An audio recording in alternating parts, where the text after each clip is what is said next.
ஒரு சின்ன பையன் 1997ல ஒரு கெமிக்கலை பேன் பண்ணி ஆகணும்னு அவன் கிளாஸ் முன்னாடி நின்று பேசுறான். ஒரு சயின்ஸ் ப்ராஜெக்ட்டுக்காக. அந்த கெமிக்கலோட பேரு டைஹைட்ரேஷன் மோனாக்சைடு. அந்த சயின்ஸ் ப்ராஜெக்ட்ல சொல்றான், இந்த கெமிக்கலால எவ்வளவு கெட்டது இருக்குன்னு தெரியுமான்னு ஒன்னு எக்ஸ்பிளைன் பண்றான். இந்த கெமிக்கல் கேஸ் ஃபார்ம்ல இருந்துச்சாக்கும் நம்ம ஸ்கின்னை பேன் பண்ணிரும். மெட்டல்ஸ் எல்லாம் துருப்பிடிக்க வைக்கும். இது கொஞ்சோன்னு நம்ம லங்ஸ்குள்ள போனாலே நம்ம உயிரே போயிரும். இந்த கெமிக்கலால தான் ஆசிட் ரெயின் உருவாகுது. சாயில் எரோஷன் பண்ணுது.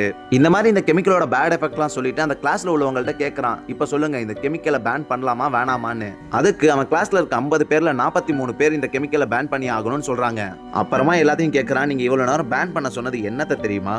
தண்ணி, வாட்டர். அதே மாதிரி இந்த பையன் சொன்னதுல தப்பு இல்ல. இதெல்லாம் உண்மையாவே வாட்டர் கொடுக்கக்கூடிய பேட் எஃபெக்ட் தான். சோ இப்ப யோசிச்சு பாருங்க, இப்ப வாட்டர்ங்கிற ஒரு பொருளை பத்தி நான் வெறும் தப்பா மட்டும் சொல்றேன்னு வச்சுக்கோங்களேன், நீங்க அதை தப்பா தான் நினைப்பீங்க. ஆனா யோசிச்சு பாருங்க ஃப்ரெண்ட்ஸ், நிஜமாலே இந்த வாட்டர் கேட்டதா? நம்ம எல்லாம் தண்ணி குடிக்காம விட்டா செத்துருவோம். தண்ணிங்கிறது இல்லனா இந்த உலகத்துல உயிரே இருக்காது. ஆனா இந்த வாட்டர்ல அட்வான்டேஜும் இருக்கு, டிஸ்அட்வான்டேஜும் இருக்கு. ஆனா நான் உங்ககிட்ட வெறும் டிஸ்அட்வான்டேஜ் மட்டும் சொன்னா உங்களுக்கு டிஸ்அட்வான்டேஜ் மட்டும் தான் தெரியும். இதை தாங்க அரசியல்வாதிங்க முக்கியமான டூலா யூஸ் பண்ணுவாங்க. முக்கியமா இதுல யார் யூஸ் பண்ணுவாங்கன்னா நம்ம விஜய். இவர் எப்ப என்ன நடந்தாலும் குறை சொல்ற ஒரே கட்சி டிஎம்கே. இதுல இருந்து நீங்க என்ன தெரிஞ்சுக்கணும்னா, யார் என்ன சொன்னாலும் கண்மூடித்தனமா கேட்காம எது உண்மைங்கிறத நீங்க ஆழ்ந்து சிந்திக்கணும். அப்படி வெறுமேனைக்கு சிந்திக்காம அவர் இப்படி அப்படின்னு கேட்டீங்களாக்கும் நாசமா போங்க.